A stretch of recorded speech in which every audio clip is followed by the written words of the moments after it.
From Russia with Love, minute 4. My name is Brian. My name is Brad. And this is the podcast that takes the longest running, smoothest, suavest debonair. I'm bringing this back because it's important. Debonair spa franchise there is. One, and shakes it out 1 minute at a time. Never stirred. This is Bond. Minute Bond.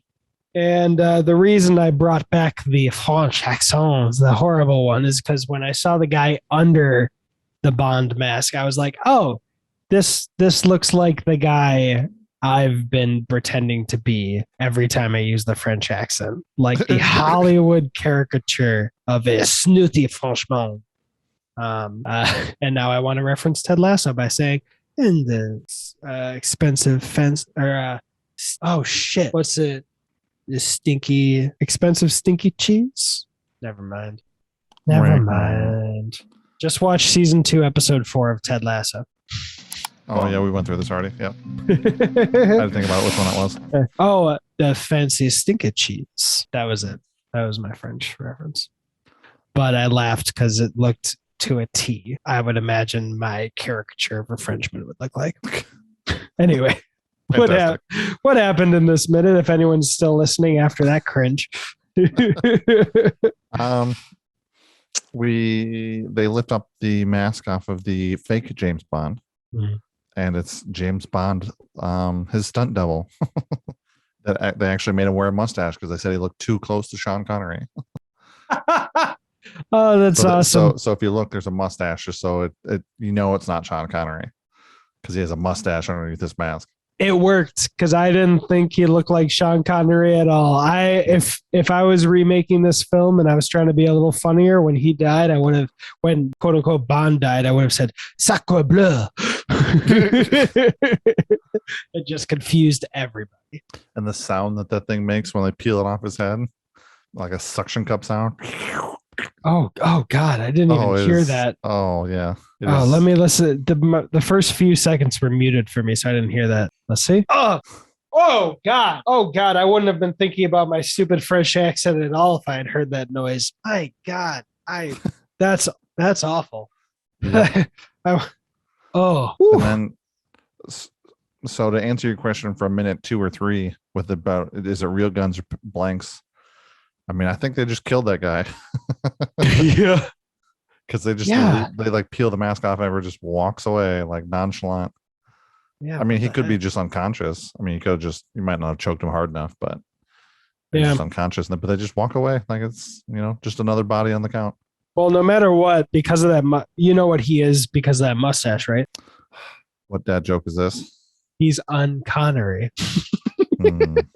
And I'm out. All right. I didn't think that was that good a joke, but your reaction made me love it. I'm tagging out. Anybody?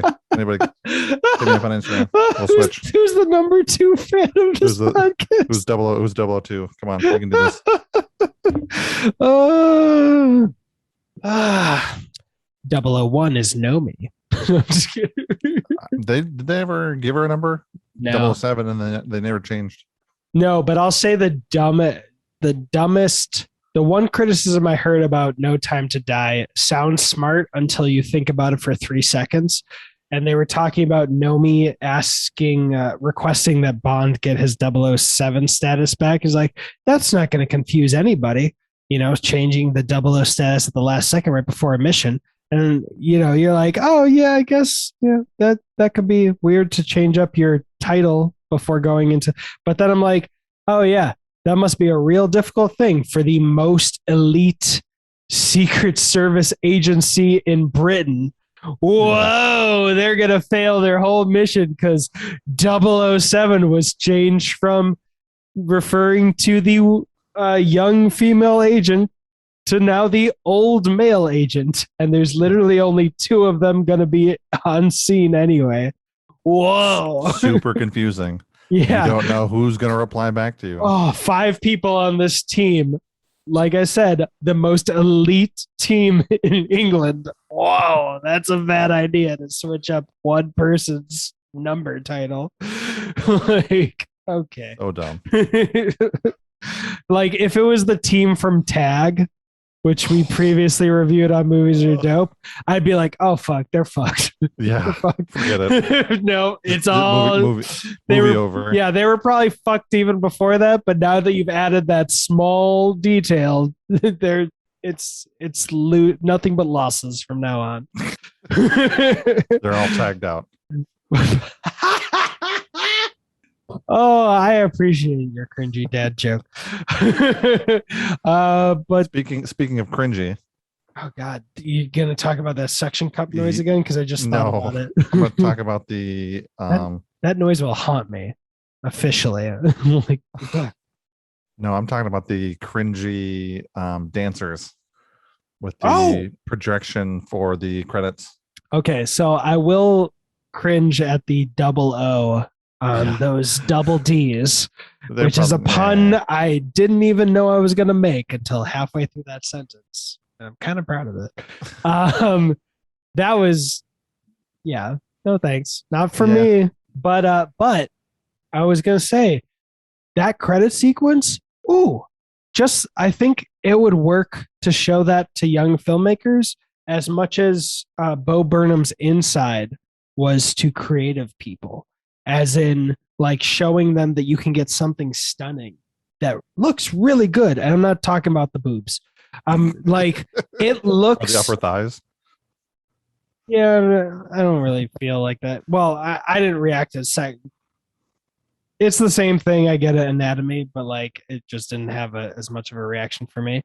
But like in terms of visual quality, like the credits looked good. And I would imagine that these days a young filmmaker would be like, okay, if I want to achieve that, if I want credits rolling along people's skin, I need to figure out how to do that either digitally or find a visual effects artist who can do that.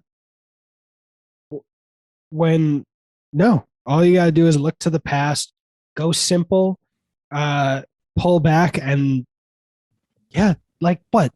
That probably could have cost $100 and $90 would have gone to a dancer to dance for 30 minutes.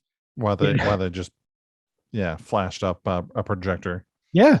It looked great in terms of like the visual quality. Today everyone's like so used to CGI, they think CGI first and instead of just going simpler.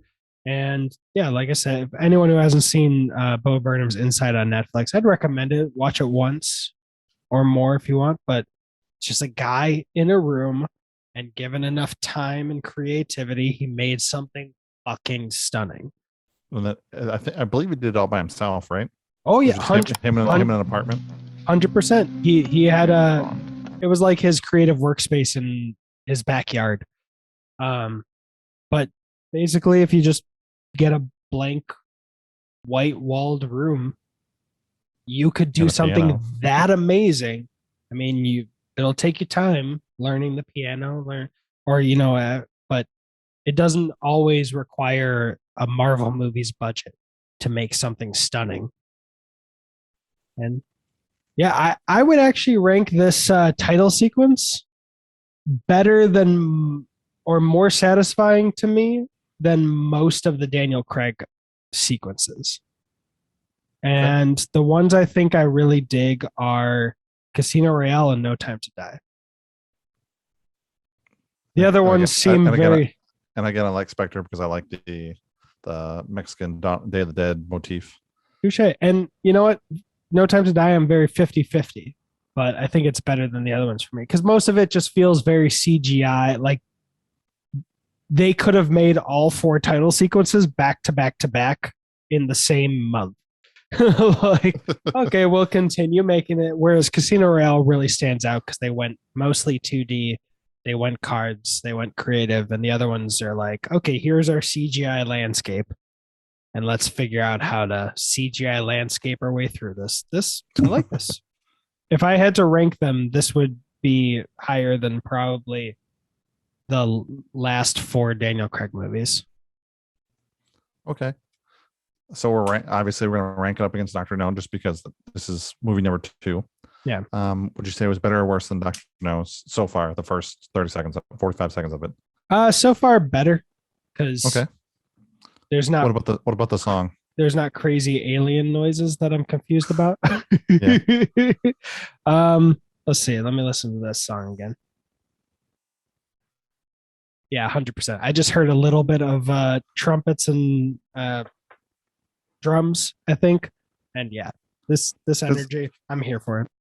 Because if I remember right, and correct me if I'm wrong, I believe the James Bond theme is the theme of the beginning of the first movie of Doctor No, where like Under the Mango Tree gets played throughout the movie and at the end. It's not in the beginning sequence.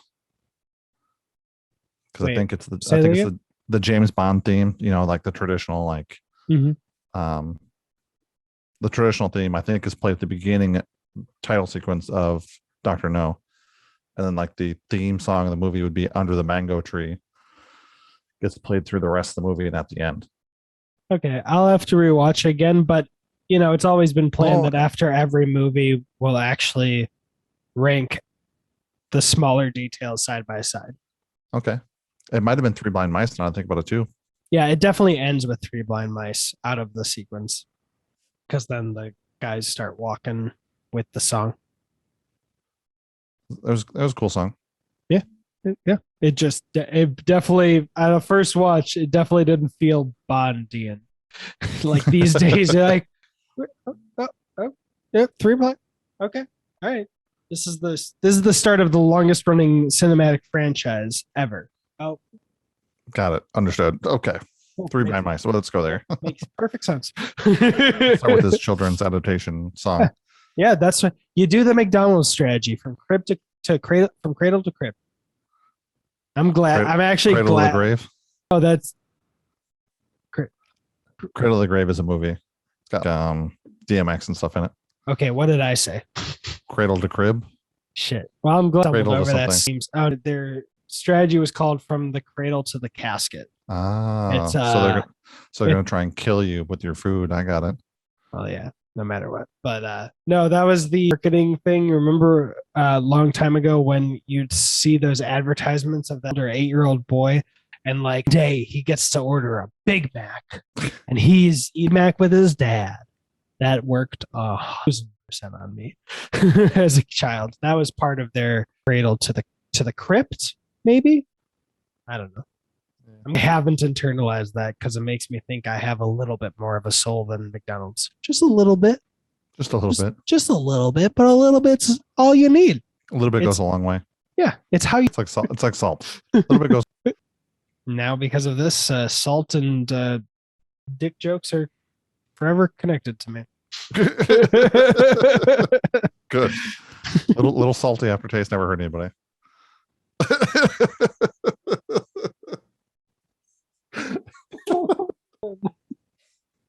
We've unleashed the beast. Oh, geez, that is so. Yeah, all right. I'm looking at the sequence again. Seeing starring Sean Connery while belly dancing. I don't really care. but yeah, but the double O on the. I'm really proud on the double O's on the double D. Oh yeah. That's a little on the nose. But other than that, it looks really cool. Yep. I wonder how long it took them to actually film that. Like they'd be like, doesn't look in focus too much, or you take a step closer, take a step back. When the actress moves, it does kind of get blurry. But then when it's, she comes to a. But anyway, God, I wish you hadn't pointed out the noise that mask made because I will have a nightmare. That noise is god awful. Fuck off.